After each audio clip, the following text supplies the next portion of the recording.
Hello, hello, everyone. Welcome back again to our monthly live stream. And I'm very happy to have you guys here with us to enjoy this opportunity we have.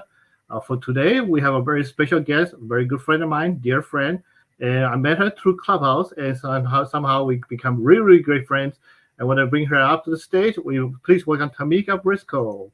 Tamika, Hey, Johnny Woo. hello, hello. How are you doing today?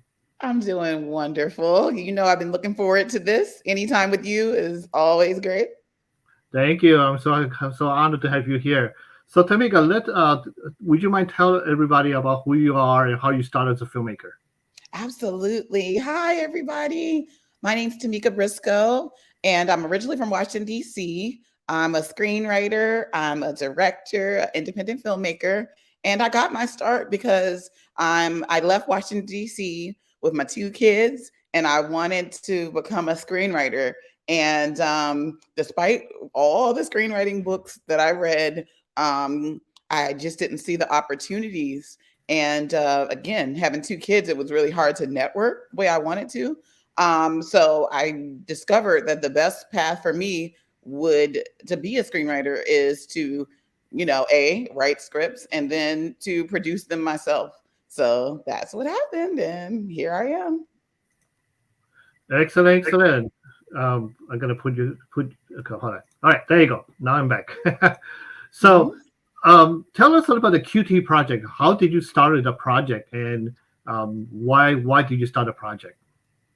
Oh my goodness! So QT is my current project that I'm so very proud of. It all started when we were in quarantine, and none of us had really anything to do. Where were we going? We were literally locked down. The city of Los Angeles, as well as all over the world, went into quarantine.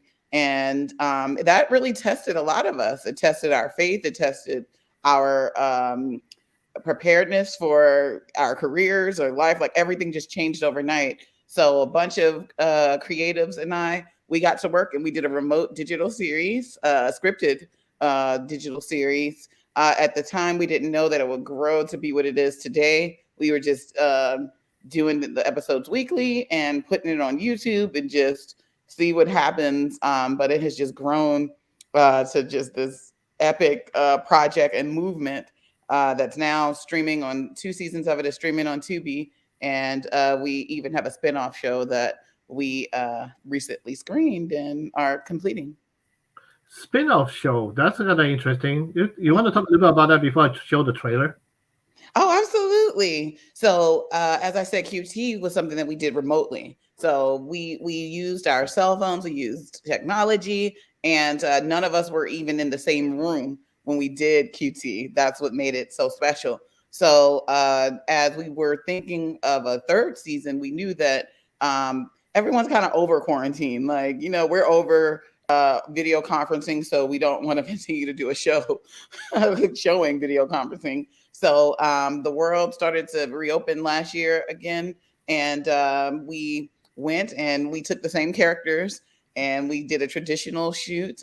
We upped the drama, and it's just been wonderful. And it's called Wow. QT Second Shot. Second chance. Okay, so that's the trailer we're going to show.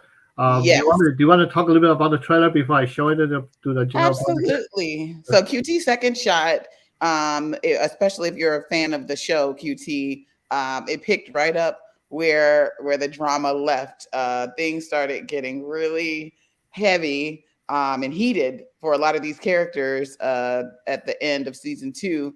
So we picked up with the drama. It looks like a soap opera because that's really what it's become, and I'm so excited about it.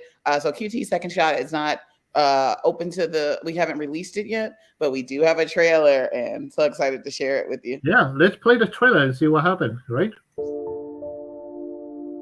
You're not the one with an 11-year-old talking about if I divorce her mom, then she's divorcing us. I know you're upset, but don't talk to me like that. Don't tone check me. I'm not worried about Dell.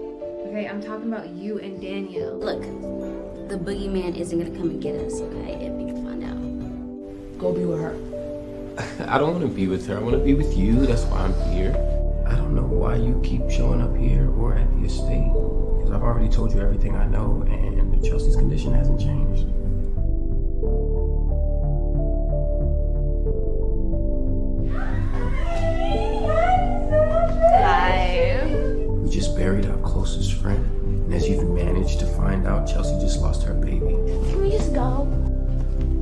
Princess.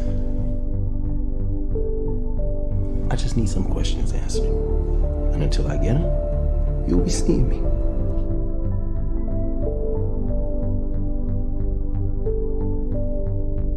Hey, Mia called about the baby shower at the Banks estate. I'll go. I mean, after all, no crime has been committed that we know of. So you waited and waited, and Tony never came back downstairs, huh?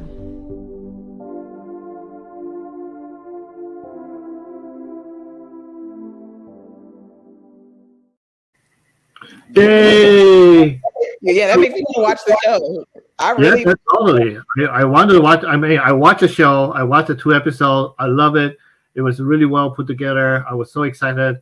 At the end of the second episode, I was like, "Come on, give me more." So I was like, "Where is it?" So it was great. I enjoyed it. So when you started with the QT project all the way to the spinoff, what kind of obstacle did you experience? Oh my goodness. When I tell you anything from just entering a space of the unknown, we didn't know how we would even execute this series to begin with. And here we are just figuring it out as we go. So the storytelling got better. And that's one of the most challenging parts for me is when it came to QT series, because I literally was the only writer at the time. We've since expanded, so that's just been a blessing. But trying to continue to tell a story where people aren't going to be in the same room and make it interesting. So that is a challenge within itself, but it's been very well received. And same thing, we have this community. Everybody's excited about the growth of the show. So my advice to take away from that would be, no matter what it is, just do it, because you will find your audience, and people are not looking for perfection. So you don't wait for perfection. Right. You can get better as you go. And I think we've proven that. Totally. And we have some viewers here. And obviously, if you guys have any questions, just pop into the comment. And it takes about 10 seconds delay. So the quicker you can ask the question, the better. Hey, Leo, we see that you were here joining us. I appreciate that. So, Tamieka, I thought raising the fund is the hardest part of your project, but you said that it's writing the script. So, Ooh, yeah. The hardest part is still for that stage for QT series, because at the time I was just paying for everything. So that was before the crowdfunding came along. But crowdfunding really isn't as hard as you think. It's much like I said, even with finding even with the show's success, the crowdfunding success comes from finding that community. Okay. It is hard work, don't misunderstand me, but it's not hard to be successful at it. You just have to grind. And that's every part about independent filmmaking. So we're built for it. So here's a question for you. Why did you start the crowdfunding? Is it because you ran out of money, or you just feel like you want to do the second episode season and you want to move forward? Great question.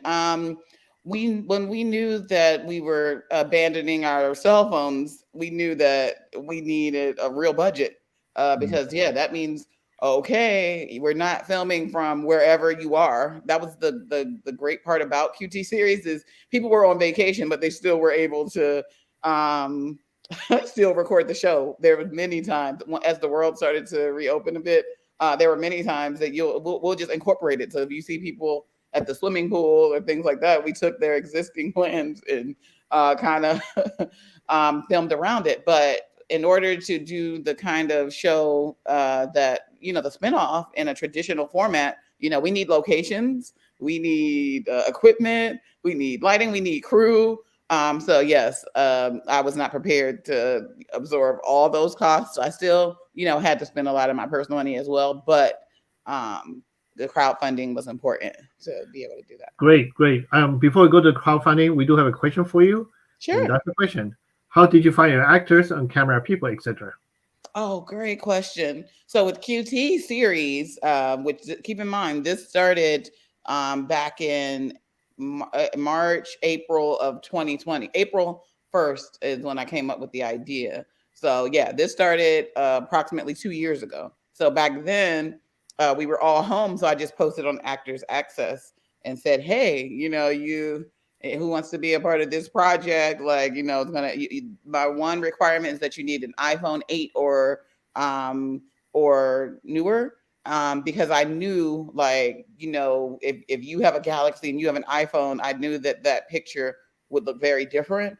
And then, yeah, so that's how I found the actors. And then in terms of crew at the time, it was just myself and my DP, because my DP for QT series, he also edits. So he really just, walked us through how to set up the angle. And I just walked them through the acting, and we did the blocking together. It was just cool. So that was for QT series. But when we went to do QT second shot, we went to Clubhouse, and we already had the cast, but we brought in a few more people who I actually met from Clubhouse, and that was amazing. And same thing, my producer, my line producer, I met on Clubhouse, and subsequently he filled most of those positions of the crew. That's how we got him. Wow. So now let's go into the heart of the crowdfunding. I mean, a lot of people want to know about this. I personally also want to understand a bit better. Before you started the crowdfunding campaign, tell us about the behind the scene work you had to do to get to the point we had the page. Why you did that direction, when you went to that direction.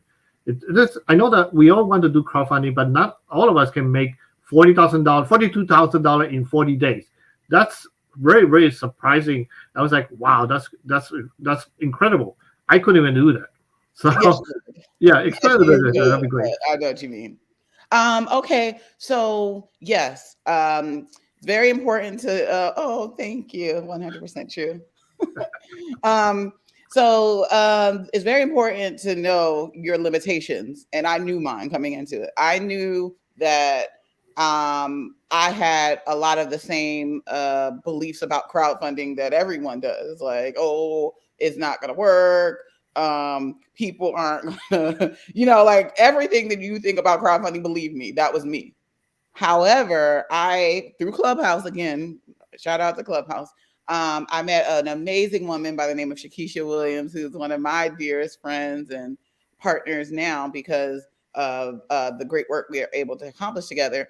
And I saw that she had a web series, Curvy Girls Rock. So check that out. It's on YouTube. Amazing.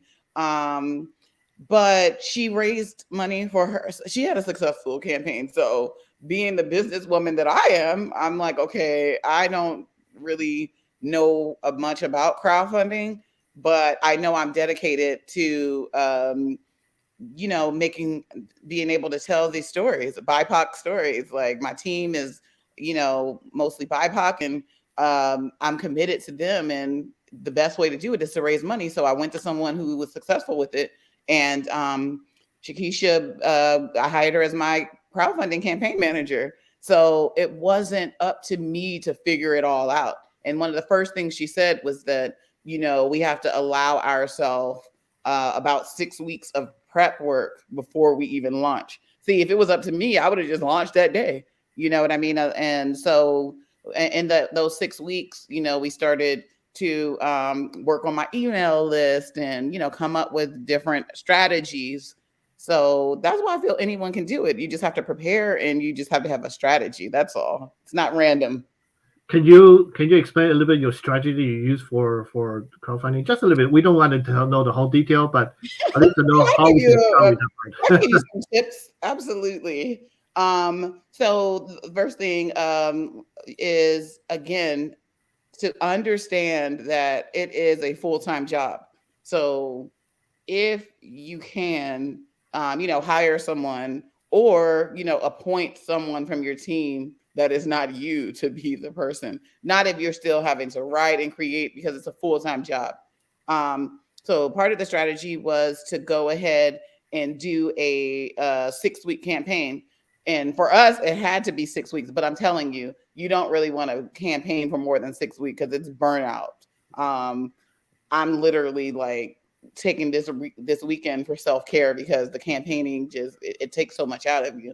But anyway, the strategy is to appoint someone to be in charge of that, because they're going to be working from the time they open their eyes in the morning until they close them on campaigning and reaching out to people. So just understand that. And another strategy that we had was to get our whole team involved. We have a lot of people, and our team, that didn't mean just our cast and crew. It also meant our supporters and our friends. So I have, even when I'm not in the room, I have people, good friends like you, that are talking about it. I can't tell you how many times I've not been in the room and people are like, oh yeah, they were talking about it. Like, so once you find that community, you're set. You know what I mean? People really want to see you win, but they can't if you don't even try or you don't give them an opportunity to support you. Right. Thank you. So there is a question I removed from YouTube right now, but I think it's something I want to talk a little bit about. Sure. to clear out this misunderstanding. Mm-hmm. You feel like crowdfunding is something you ask for investor to give you money without paying them back. So mm-hmm. Why don't we explain a little bit about crowdfunding? What does it really mean? So how different that is compared to an investment to a movie? Absolutely. Well, that's the cool thing about crowdfunding is you are making a connection with people who will support your project. So it's like a donation kind of thing, right? Crowdfunding. Yeah, it's a donation. So when you're an investment means like there's a legal investment that you're making, meaning there's terms and both parties are agreeing that, hey, if you give me this amount of money, you will, get this amount of money back. You will have this particular credit in the project. That's a completely different thing. With crowdfunding, you're just going to the world and saying, hey, can you please give us money to help us get this project done? So you're speaking to people who are looking to just support, support. And it can be for a number of reasons. It can be because they love the arts, or they like the show, or they like the creator or the actress, or a number of reasons. And then in return, you usually give them something that's not going to be so expensive. So for us, it's been like a lot of virtual love and, posting their pictures or their business and things like that. Also, we've had people, we do consultations. A lot of myself and a lot of my industry peers, they have offered an exchange of, donating for the QT Crowdfund time to, consult with people. And again, like the investment that they're making is very minimal, and it's definitely below their normal rates. But people have been able to get great advice about acting and about writing and filmmaking because they've donated. So it all came back to community. Totally. Thank you. Well, Zing got another question for you. So I'm going to, actually a couple. So I'm going to put one up first. Then I ask you another question. If you can see it, because I have my camera right in front of me. So it's hard to see. There you go. This is a question. Okay. What do you recommend someone do to advertise and market their independent show? That's a wonderful question. And it's something that I'm still figuring it out as well. For us, we definitely invested in Facebook ads and YouTube ads and Instagram ads. However, I recently was informed that there's a lot of opportunities to advertise through the streaming platforms like Roku. So I'm looking to get into that space as well. I know. I did not know that. That's kind of interesting. Yeah, totally. I'm studying that now and looking to definitely do that. Hi, Paula. Welcome to thanks for joining us. We got another question. This is a good one too. What was the average donation size? Was it hundreds of small donations or a handful of large investors? Great question. And it honestly was both. Like, it's mind blowing. So at this point, we have over 500 donors, over maybe even 550 donors. Yes. Wow. And many were repeat donors. And that's what I appreciate the most, because it's like, that shows that they really want to see you get it done.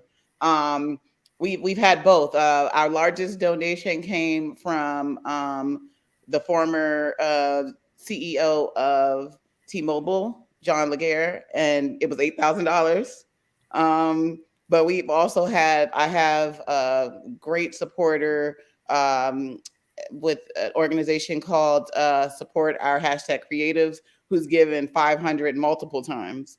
And then my mind was blown very recently, probably like a week and a half ago. And it's someone that I'm friends with, like through Clubhouse or Instagram, and we don't even talk much. And he sent a $5 donation, and it made my day. Like, I reached out, and like for the first time, it caught my attention. So I read a little bit more about him and saw that he's an actor, and I hit him up because it meant the world to me. So I don't really like judge people on how much they give. I am just enthused. I'm more excited, and honestly, even as we pitch the show, and I'm having these opportunities to talk to executives, they are more impressed. They're not going to be impressed. Like, we can raise $1 million. Like, that's no money to a network.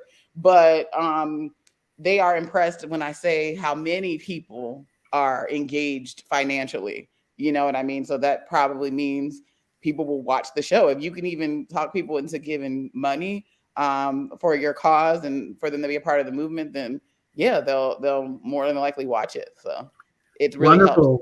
helps. We're getting a lot of serious question in, so we're going to bring back this thing. I think this is actually a good one to ask. Okay, so the next question is, what website did you use to crowdfund it? Was it Kickstarter or Patreon? It was actually Gofundme. And that was Shakisha, my crowdfunding manager's choice. And did she tell you a reason why they want to use Gofundme? Okay, I'll tell you why, and I'll tell you why that was a good choice, and I'll tell you why it was also probably not the best choice as well. But if I could do it all over again, I would still just do exactly what she said. So GoFundMe is a great choice because it's easy. Literally, like, all you do is click the link and you can donate.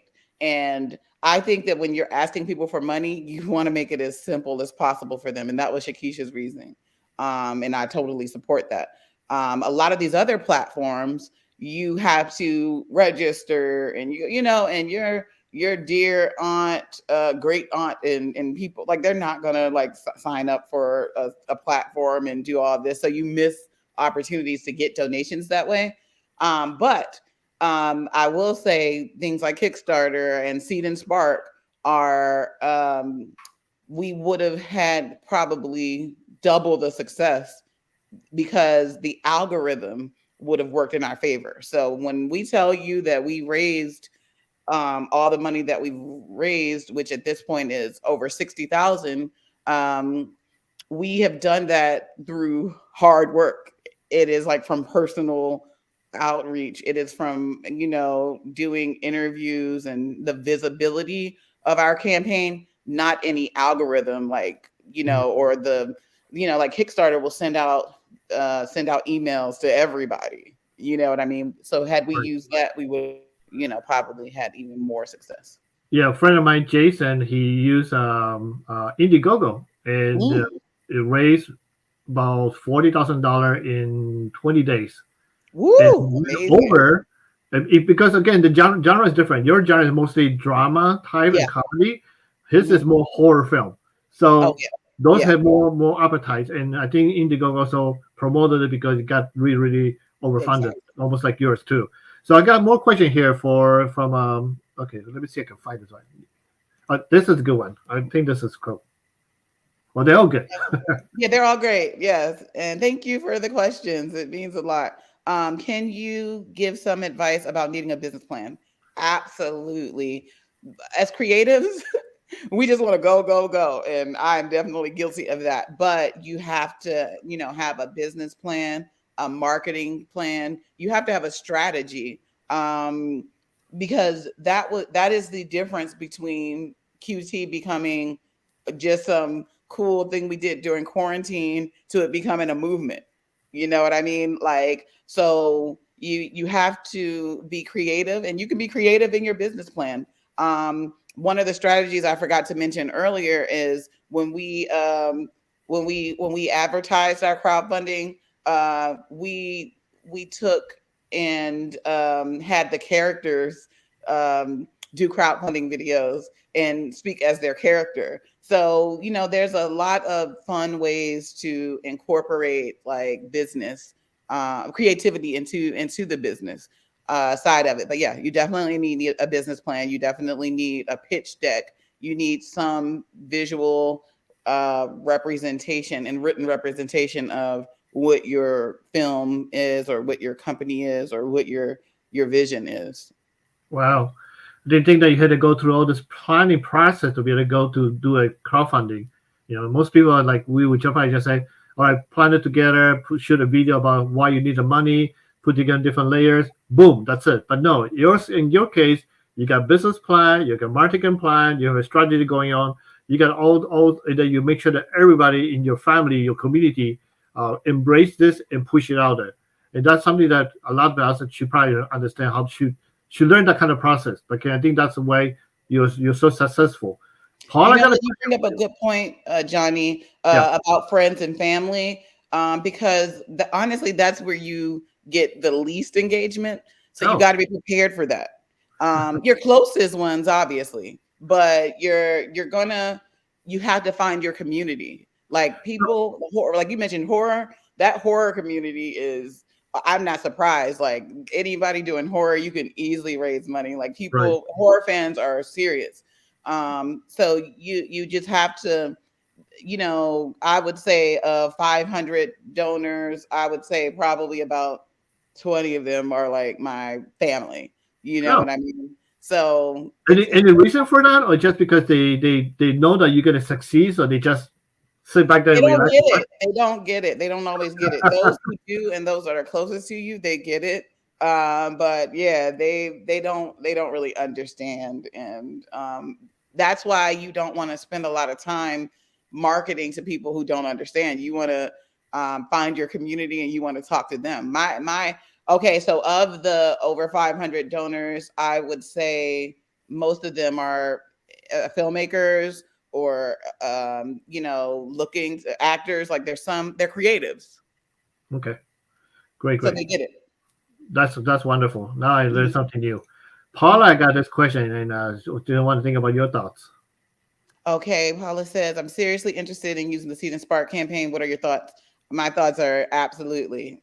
And for the reason that I said, Seed and Spark is definitely a platform that's specifically for creatives. So again, there's community.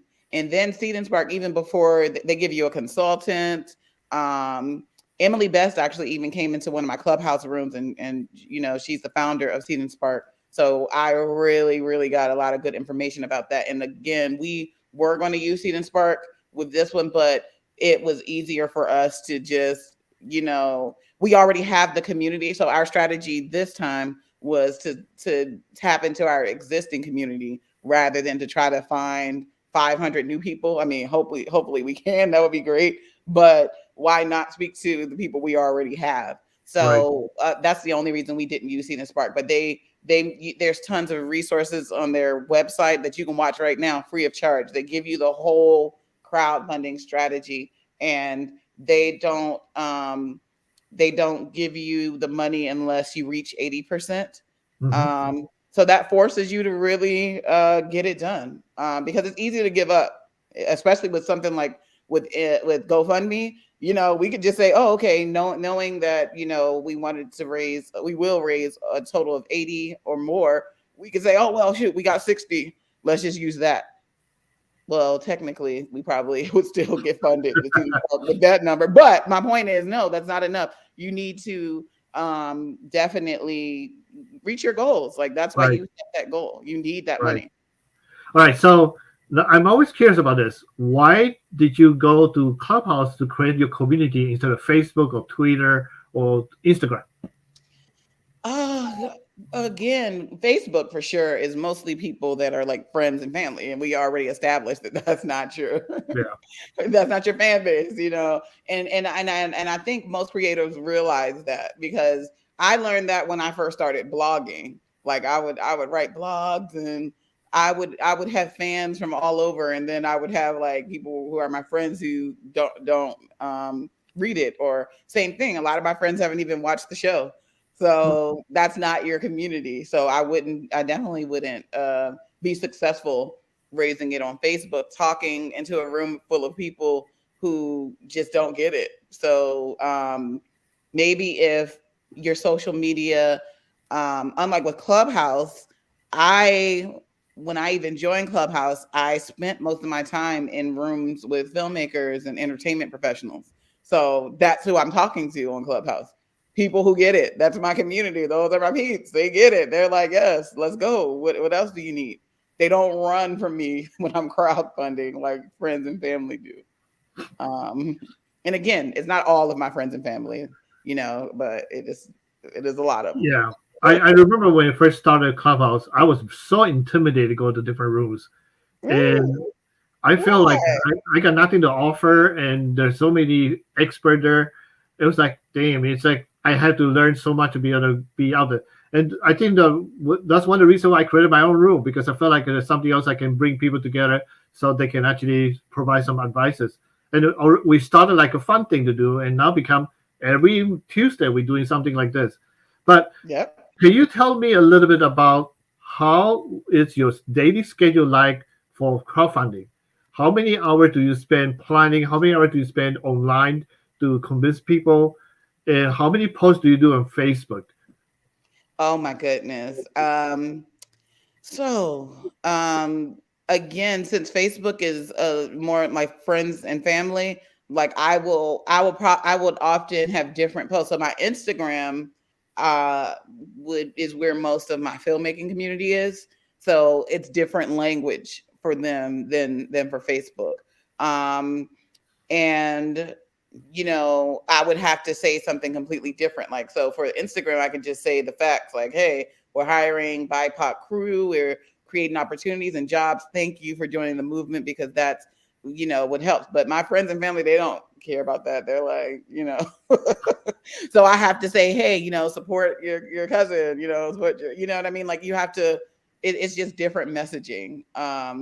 So in terms of the hours per day, it's literally from during the campaigning. Like now, like we just came off of our campaign on the 15th, and I'm literally not doing any campaigning, not posting about it. The most I'll do is put the link when I am having a room. That is it. Because for 6 weeks, from the time that I open my eyes in the morning until the time that I close them later the next morning, because it's always after midnight that I even go to bed. Wow. I'm campaigning. I'm reaching out to people. I'm talking to people. I'm posting. I'm strategizing. It can really burn you out, even when you're winning. So you obviously you get energized when you see like all these great wins, and as we mentioned earlier, it's not just the GoFundMe or like the crowdfunding campaign. Like we're planning screenings, and for me, it was very important for those who have donated to see what we're doing. So we had screenings, and we invited all of our donors to be able to attend free of charge, even though we're still raising money. So we just, you know, want you to know that, yeah, what you're doing, and especially just seeing the credits, like all those credits are people that we were able to hire to make this to happen, you know, because of your support. Wow. Wow. That's pretty cool. We got another question here from Daniel. Okay. Hi, Daniel. Thank you for sharing your thoughts and advice. Another question: should you set your goal money amount above what you want to reach or below, overshoot or undershoot? That's a great question. Okay. And I'll take this advice that Seed and Spark gives. So they made it clear that you don't always have to raise the full amount. Like, what do you need right now?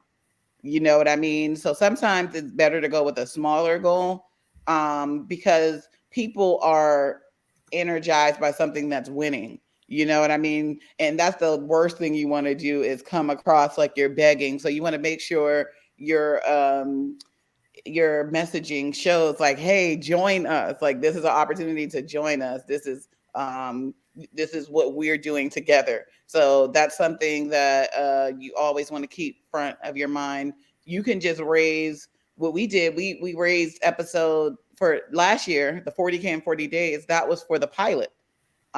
So we took that money just to start the series, and we actually ended up getting 2 episodes out of it. So then last month we launched our crowdfunding for the completion of the series so that we can do more episodes. So we could have easily just started and said, hey, let's raise 80,000 last year. You know what I mean? So you have, and it's much easier. The only reason we haven't hit our numbers yet is because we've been campaigning and trying to reach new donors and, somewhat re-engage those who do follow us. But the strategy this time was not the strategy it was last time. We launched it knowing that we're going to get this money from the people who already have given us money. But when is the last time you ever tried to reach out personally to 400 people? You're not going to be able to do that in 6 weeks. Yeah, it's tough. So thankfully we do have very supportive people like you, Johnny, like so many others who they see it, they post it, they're on it, and they're engaged. Others, we're going to have to knock on their door like, hey, don't know if you know, but we still need you. But it's a no-brainer. Of course they're going to support again once they hear from us personally and they see what we've done and see that we just need a little more help. But we still want new people as well. But that wasn't our strategy. Our strategy was, let's go to who we already know wants to see this get done. So here's a question again from a very controversial gentleman that he's been doing that earlier. I'm not going to post it on the screen because I think it's something that can be misunderstood. But I want to say that he wants to know what happened if your fundraising fails, your crowdfunding failed, and what happened if you're crowdfunding but you're mismanaging the money. So what's gonna do? The investor feel the donors feel upset, or this is something that you had to live with? Well, I don't know what it's like to fail. And you know what I mean? Like, I would imagine that would make a lot of people upset with you. So yeah, but yeah, I would be upset if I was a donor of anything and it doesn't get done. You know what I mean? Like, once you open your world up to ask people for money, you have to do the right thing with it. Because then I'll give an example. Years ago, I was going to my high school reunion and I went to get a haircut and I was so excited. So the stylist, he was just, just hyping me up and just telling me, "Oh, it's going to be so good, this, and the other." And I feel like the more he heard me speak, he felt like I had more money than I actually did.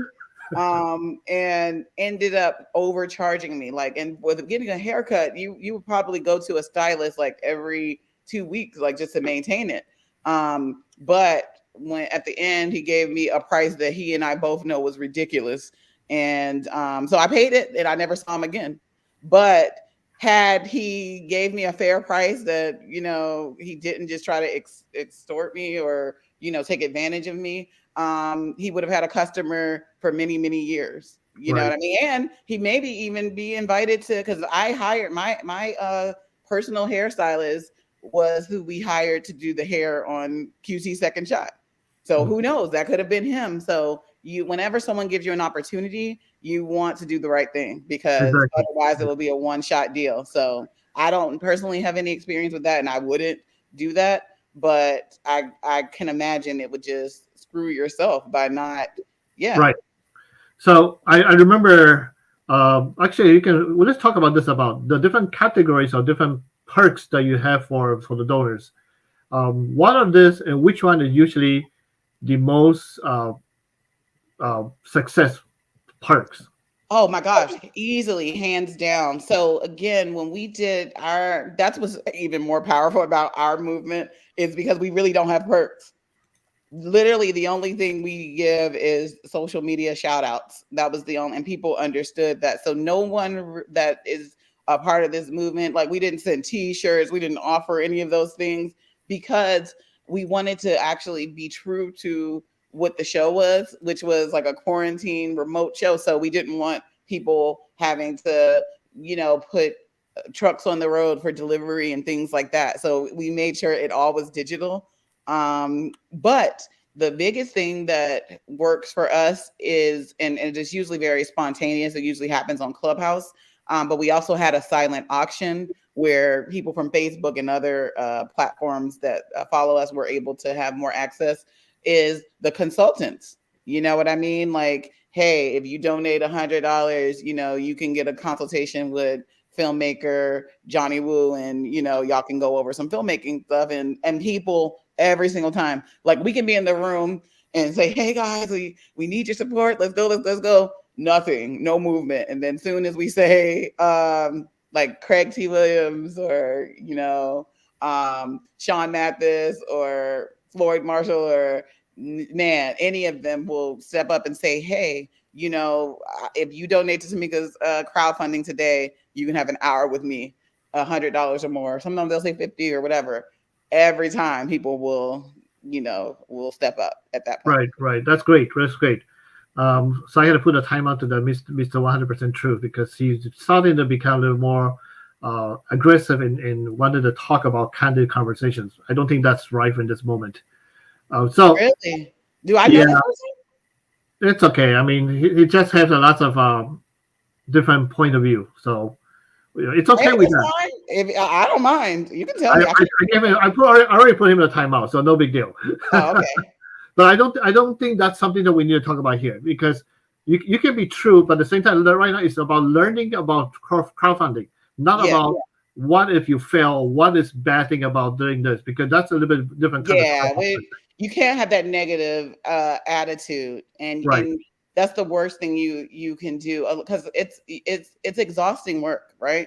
So if you don't even believe you can win, or if you don't even believe people are going to support you, you've already just grounded yourself right then and there. So you don't think about or all the things that could go wrong, or you got to have the right attitude. Exactly. So I understand.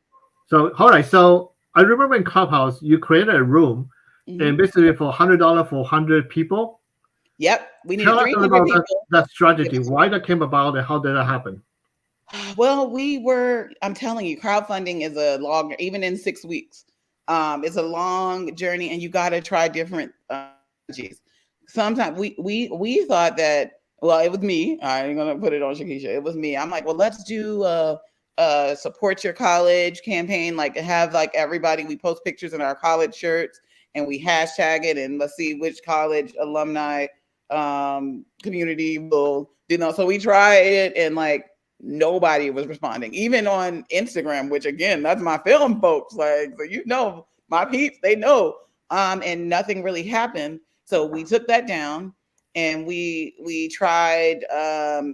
Instead, we did the 300 giving 100. Because one thing about filmmakers and business people, they understand numbers. So we were like, hey, we'll reach our goal if we have 300 people in this entire world that will give us $100. And what we'll do is we'll take your picture and we'll put it on our special page. Because I told you we do social media perks. We'll put you on this special page called QT get 300 giving 100. And we haven't yet reached 300, but it was enough to get us over our crowdfunding goal. So that's what got us over the edge. So you actually experimented every type of strategy you can to make sure that which one works, which one doesn't work, and get where you get right now. That's a lot of work. I don't think I can do that. That's what I can tell that. But when you think about that, and that's why 100 to me is a nice safe number. Right. I feel like because 100 it's a lot of money. It will do a lot of good, like in terms of our project, but it's not something that's going to break the average, working adult. You know what I mean? Like, that's something that they can do. And then if enough people do it, we're creating jobs for someone else. And I think everyone who did it, they understood. It's just amazing how a little can become a lot. And I think as you strategize for your crowdfunding, start thinking like that. If I can find 30 people that can give 1,000 or businesses that can give 1,000. That's like my new outlook. I'm really looking for that because we'll be done. You'll raise your money in a day if you can have a relationship with successful businesses that $1,000 is not going to break them. You just gave me a great idea, because I can easily get location for free, catering for free. Ooh. Because those people, yep. I can tell them, maybe I can convert it as a crowdfunding opportunity, because I can reach out to them and say, you can give us money so we can pay our people, pay the cast and crew, and help everyone too. So that's kind of strategy that I didn't thought about until you just mentioned that. Thank you very much. Of course, that's what I want people to know. You can do it. The success, the secret to the success is to not waste your time talking to people who don't get it. Right. Of course, you can't raise money if people don't get it. They're not supportive, and why would you spend your time there? Talk to the people who do get it. And again, even we never said, oh, don't send us $5. We just concentrated on who can give us $100, right? You know what I mean, or more. And some people did that. They gave way more than 100. So we got a couple of questions here. So here's one from Colette, and next one will be Landy. Okay, hi Colette. She says, do you wish you had started crowdfunding earlier, like from the moment you got the show idea? That's a great question. I will say no, because crowdfunding is work. And again, it's hard to write. And at the time I was doing writing a weekly show, like it's impossible. Literally. It is like the writing would have suffered.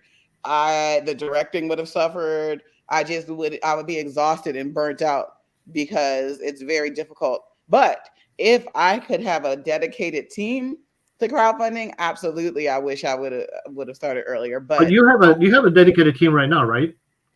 I still have my crowdfunding manager, and then I still have like my cast. And again, this time it's not as heavy of a lift because our strategy wasn't let's see who can help us. Like, we know who can help us. Let's reach them. So even if, for the cast members, reach out to your people who gave last time.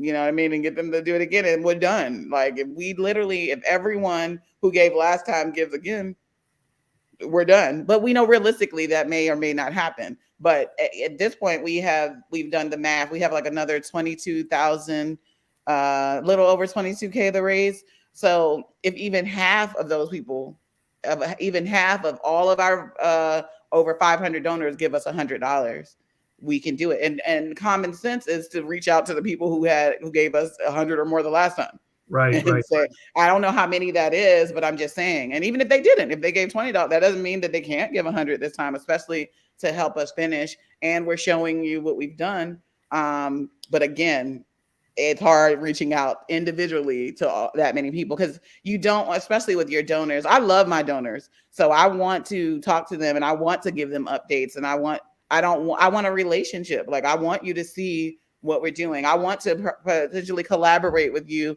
in the future. So you want to keep that relationship. So I can't just spam people, hey, can you give us $100? Like, I have to personally reach out, let you know that I appreciate what you've done. And yes, can you please still help again? Yeah, you know that your friend is here. Leticia is here. She is. Okay. Yeah. All right, we have more questions now, so it's good. I want people to ask more questions. Yes, we love the questions. Okay, so Londi, my friend, that's another one of my friends, a very powerful filmmaker and director that I admire. Hey, Tamieka and Johnny, a lot of people struggle to find supporters when crowdfunding. Can you share how you created your support system?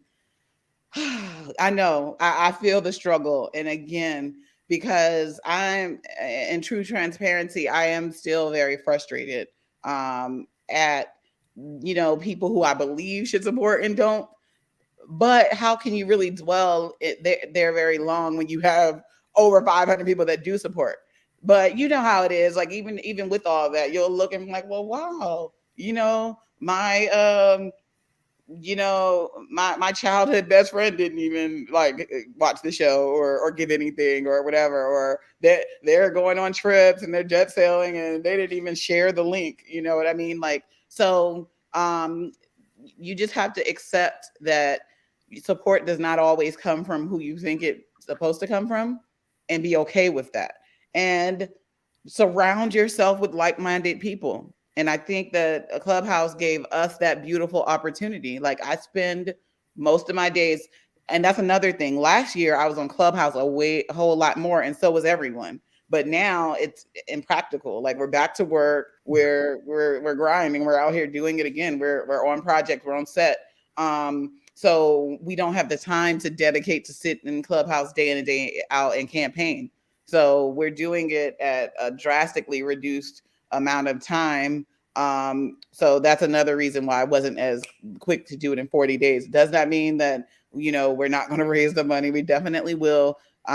We just had a different strategy this time, and it's going to take longer to execute it. But yeah, that's how you find your supporters, especially in this day of an age of social media. You follow like all the hashtags, follow people who have given to my campaign. You know what I mean? Like follow people who are in the industry, follow people who have given to other successful campaigns. Like try to see if you can engage them and make relationships with them.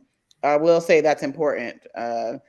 People who are in relationship with you and that understand your dream are going to support you every time. Don't waste your time with people who won't. Yeah, thank you. We have more questions. Daniel, hi. Now, as a scrappy college film student, I'm still amazed at how you can find such a large donors like a business or a CEO. Do those people hear about your campaign on Clubhouse, Instagram, elsewhere? Yes. Well, again, it goes back to your network. So how that came about was one of my other like largest donors, and one of my close personal friends. He hangs with rich people and CEOs. You know what I mean? He's a film investor. His name is William Andre Buchanan. Shout out to Dre. And he's always, since day one, been super supportive of our crowdfunding campaign. He was one of the first people to donate last time. So we were in Johnny Woo's room on Clubhouse. And John happened to be in there because William was in there. And when we were doing intros, obviously, with a high profile person like that coming into the room, Dre was like, gonna, introduce him before he left, but it happened to be my turn to speak. So John's like, no, I don't want to, step on you. I was like, no. I'm like, I'm happy. I got my T-Mobile phone now, which is new. We just had 2 seconds of exchange.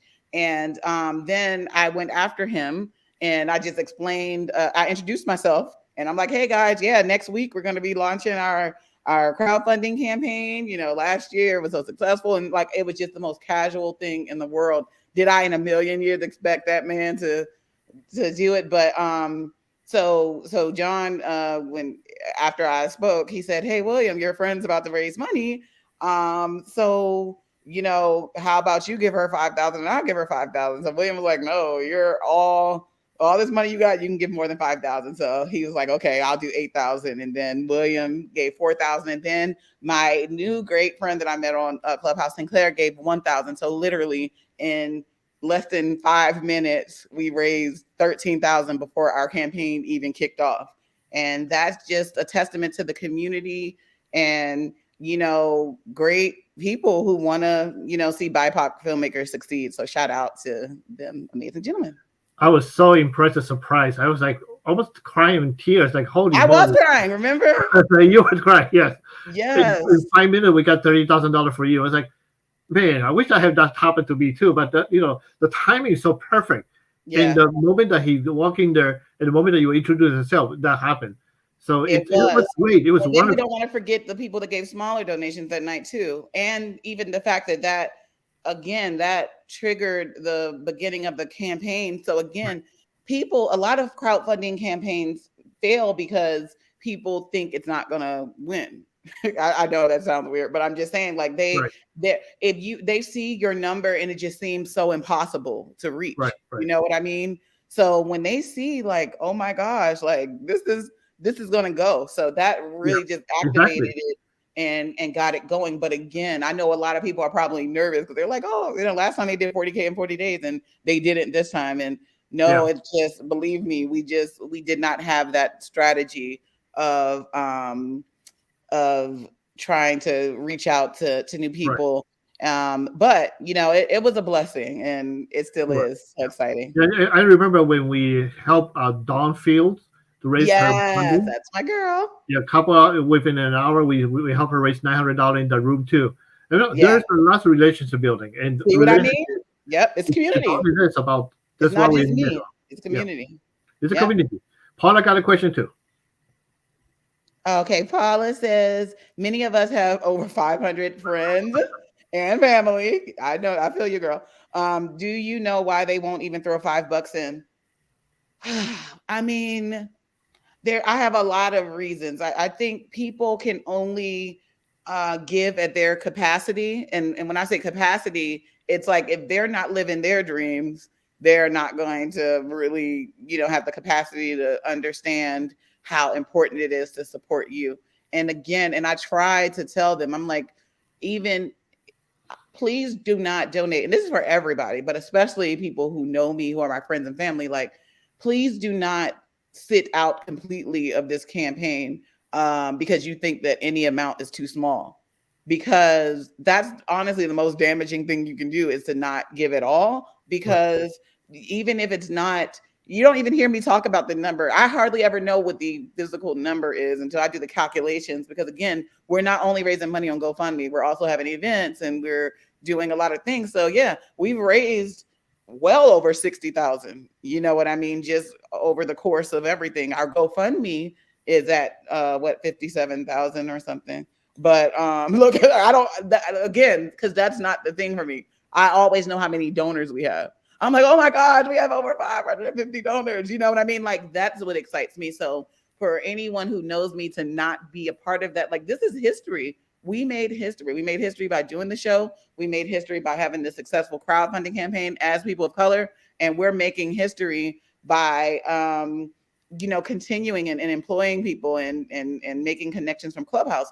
So to think that, years from now, when I am experiencing all the success, that you were nowhere in that number is going to be weird for both of us. Right. You know what I mean?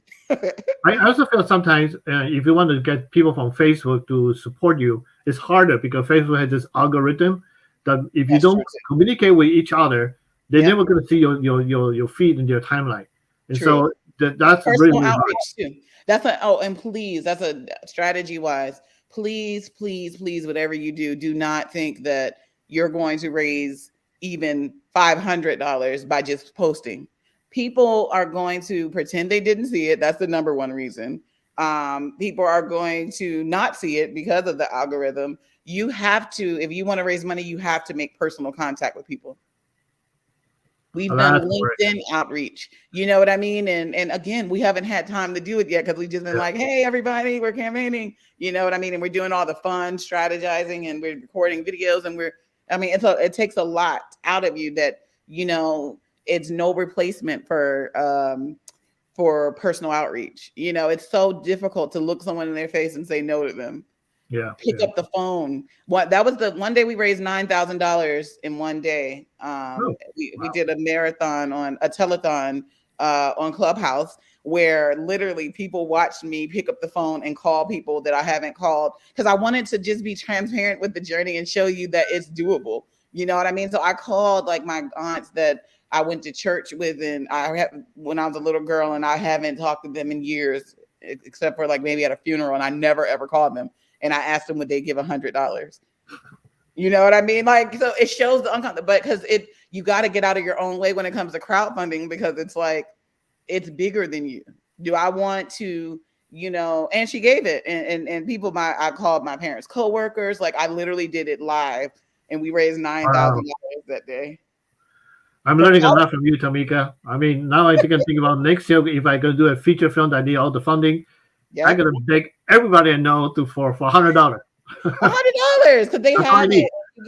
Exactly. And then again, what you do, you don't stop there. You say, okay, you have $100. Do you know anybody else that would be willing to give out? And they did. Exactly. And we started a giving chain and people showed up with their people. I mean, the Clubhouse community, they didn't let me down. And I'm so grateful to all of you. Thank you. Thank you. Thank you. It's amazing. You deserve it. I mean, you did a wonderful job. You worked really hard for it. is that that's when I realized I need to support somebody who works so hard, because it's a good example to force me to work hard too, because I see you working hard. If I get lazy, it's not right. I need to do the same thing.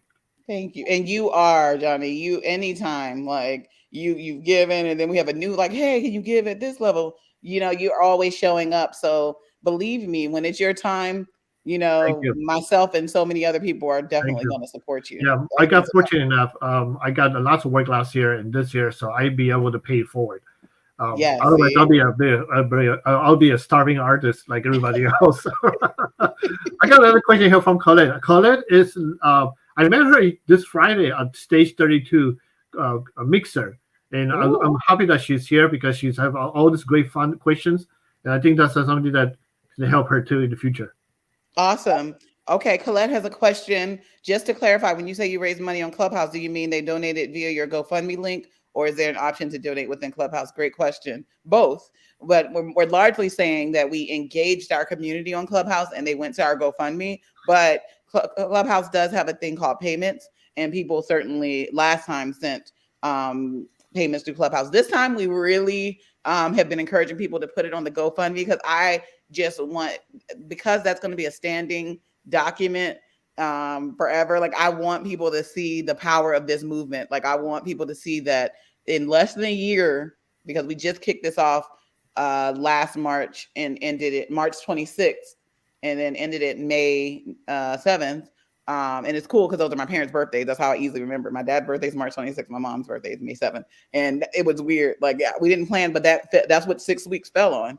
Wow. So anyway, we want people to see that, you know, a team of creatives of color and a movement, and then we have allies, and so many people showed up for us that we made nearly a 6-figure raise in less than a year. And I want that to say it on the GoFundMe. So this time, but we still will take donations through Cash App and PayPal. Like, it all goes toward the project. So we're thankful for it, but I just can't wait for people to see it. Yeah, the bottom line is, we didn't even make 40K on the actual GoFundMe. We didn't hit that 40K on GoFundMe until John, Dre, and Sinclair like put that in, because that. But we made it through all the other platforms. You know what I mean? Great. Like, Wonderful. Track of it all. This time we've gotten very little from outside of that, so that's good. It's all going to the GoFundMe, which is what we want, but we'll take it anyway. Great, thank you. So, you know, surprisingly, the time is already over. I mean, we are already over in 60 minutes, but I could have one question if you don't mind. Of course. So this is like a summary. What are the mistakes filmmakers make when they're doing crowdfunding? That's a great question. Again, like I said, wasting a lot of time pleading. First of all, nobody is, you know, unless the only time pleading works is like if it's one of those infomercials about starving kids in a third world country. Like, when it comes to your film, it's not that deep. You should not be pleading or begging or looking like it's a lost cause. No one won't support me. People are energized by something that's winning and an opportunity to join something greater than themselves. So that's the messaging you always want to put out.